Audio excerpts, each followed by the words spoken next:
திருமணம் செய்து கொள்ள மறுத்த பெண் கிட்ட ஒன்றாயிருந்த வீடியோவை காட்டி மிரட்டியதோடு உறவினர்களுக்கும் அனுப்பி வைத்து பிளாக்மெயில் செய்த போலீஸ் அதிகாரி அதிரடியா கைது செய்யப்பட்டிருக்காரு.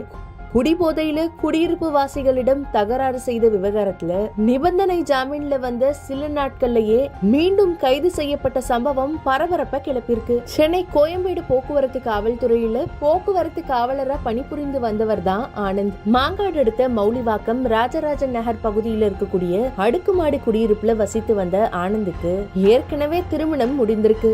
எனினும் குழந்தை இல்லாததுனால மனைவியுடன் விவாகரத்து பெற்ற ஆனந்த் இரண்டாவதா ஒரு பெண்ணை திருமணம் செய்ய முயன்றிருக்காரு. இதற்கான ஏற்பாடுகள் அனைத்தும் நடந்த நிலையில ஆனந்தின் நடவடிக்கை பிடிக்காததுனால திருமணம் செய்துக்க இருந்த பெண் அதற்கு மறுப்பு தெரிவிச்சிருக்காங்க.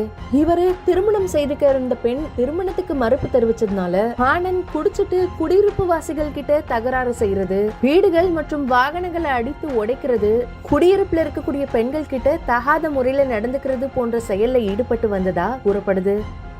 இதனால புகாரின் பேர்ல ஆனந்த கைது செய்த மாங்காடு போலீசார் அவரை சிறையில அடைத்திருக்காங்க.